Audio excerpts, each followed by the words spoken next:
Hey, what's up, guys? This is Vijay from UnboxMate, and this year has been a lot different from the past couple of years.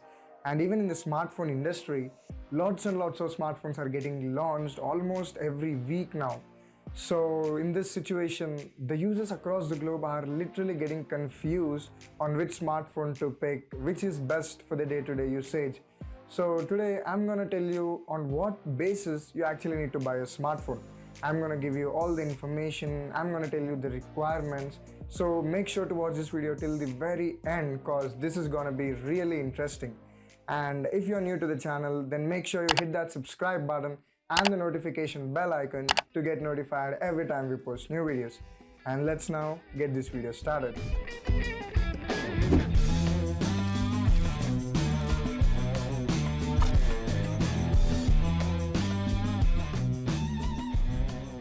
But before getting started, one thing I would like to tell to you guys is that don't judge a phone by its brand.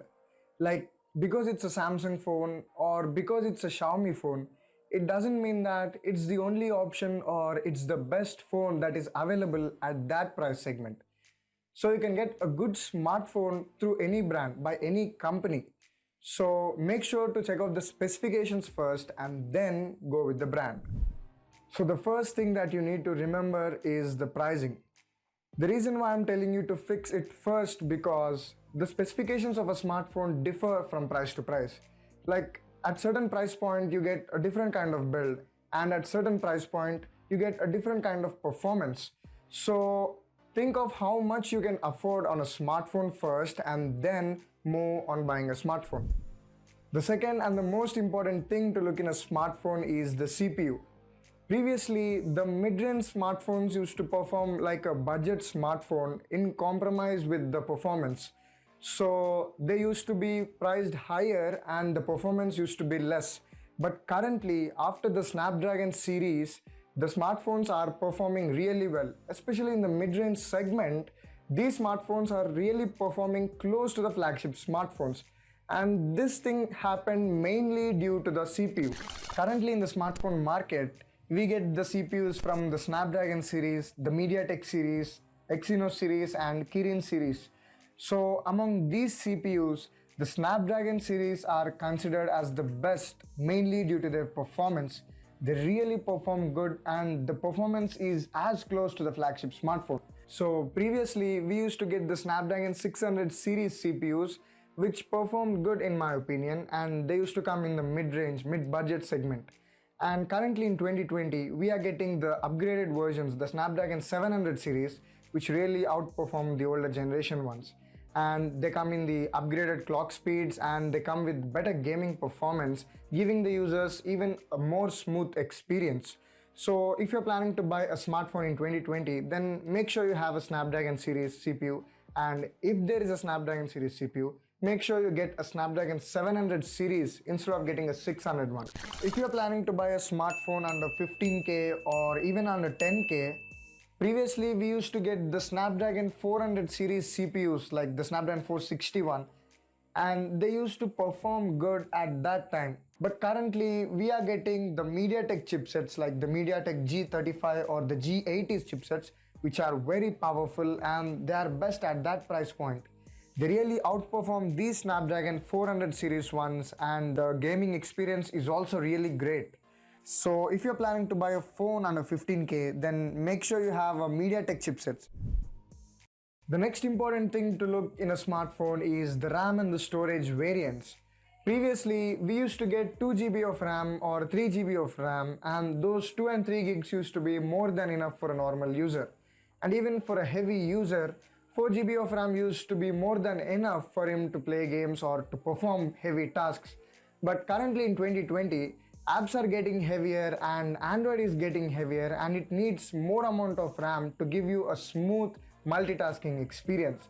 So at this stage, even the manufacturers are looking towards giving more amount of RAM variants and most of the mid-range smartphones are getting started with the 6 GB RAM variants and going up to 8 or 12 gigs. So at this stage, make sure you at least get a 4 GB RAM variant because it provides best experience even in the long-term usage. If there's an option for a 6 GB RAM variant, get that 6 GB RAM variant because it really makes that 2 GB RAM really makes a difference. But don't go with the lower RAM variants like a 3 GB or a 2 GB one.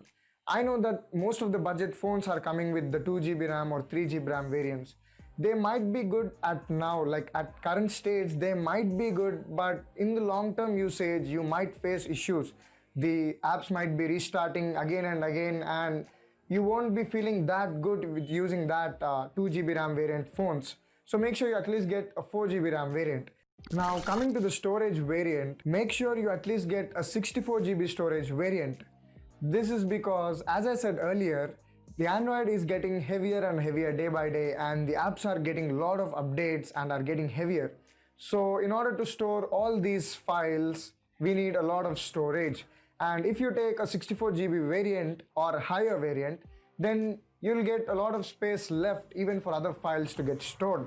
But if you take a lower variant like a 34 GB variant or even 16 GB variant, then you might face issues in the long-term usage, like you might go out of storage and you might need an external laptop or a system to get stored all those data.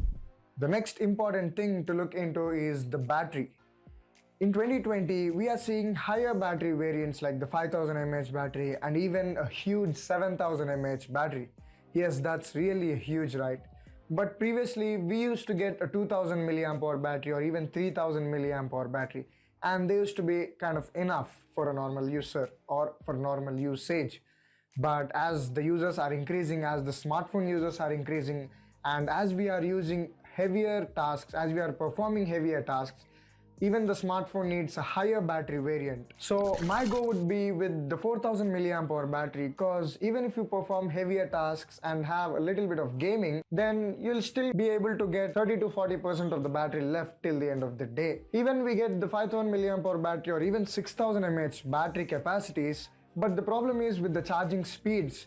Like most of the companies doesn't provide a fast charger in the box, and especially with Samsung, we get to see higher battery capacities, but the problem is with the charger that doesn't provide a fast charger, and you have to charge it with the given 10-watt adapter.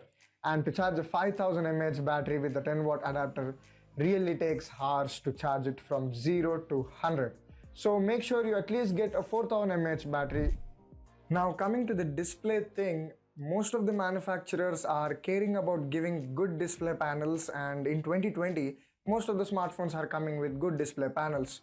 So most of the phones under 20K price segment are coming with the full HD panel, which is really a good thing.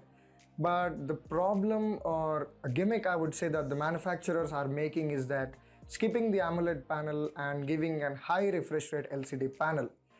It's exactly not a gimmick, I would say. It's a kind of a trend that all the manufacturers are following. As we take an example of the Realme 6 or the 6 Pro, they get the 90Hz refresh rate LCD panel, and currently the Realme 7 Pro, it has the Super AMOLED display. So in order to give a Super AMOLED display, they just raised the price over to 20K, 20,000 Indian rupees. So these manufacturers are kind of skipping the AMOLED panels in order to cut the cost and giving a high refresh rate LCD panel. It's not at all that bad, because you're going to get a good amount of experience like using a high refresh rate panel. It's not really a bad thing. So if you have a choice of getting a high refresh rate panel, then go for it. If your budget isn't that high and you want to get a normal panel, then at least make sure you have a full HD plus display, because if you take a 720p resolution display, the colors won't feel that great, the pixel quality isn't that great, so you might face an issue, you might notice an issue after using certain smartphones. So make sure to at least have a full HD plus panel, and make sure if you have an option, then go for the high refresh rate panel. Now coming to the camera segment, the good thing in 2020 is that most of the smartphones are coming up with their upgraded sensors, and the images are turning out really good. In daylight conditions, most of the smartphones are able to click good detail levels, and the sensors are really helping the smartphones to get good detail levels in the photos. So I don't have any issues in the camera segment, as even in the night light, most of the smartphones have their dedicated night mode, which really turns out good. But the problem I really face with these smartphones is the camera setup. Currently, on almost every smartphone, we are getting a quad camera setup. And in this quad camera setup, we are getting a main sensor, an ultra wide angle or a telephoto sensor, a depth sensor, as well as a macro sensor. And the last two sensors are almost useless.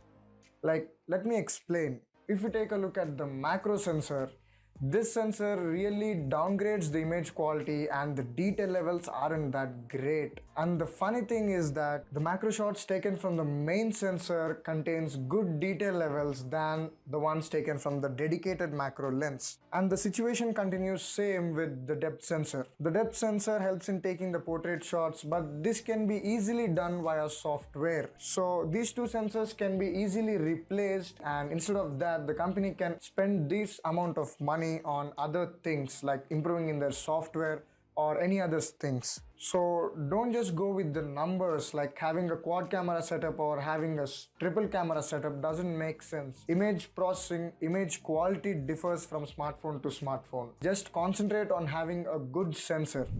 So don't just go blindly purchase a smartphone. Look into the specifications, look into the price, compare with the competition, and then decide which is best for your day-to-day usage.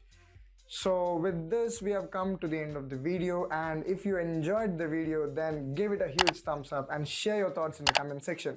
And if you felt anything like a minus point about this video, then feel free to share it in the comment section. And lastly, this is Vijay, and I'll meet you guys in the next one. Take care.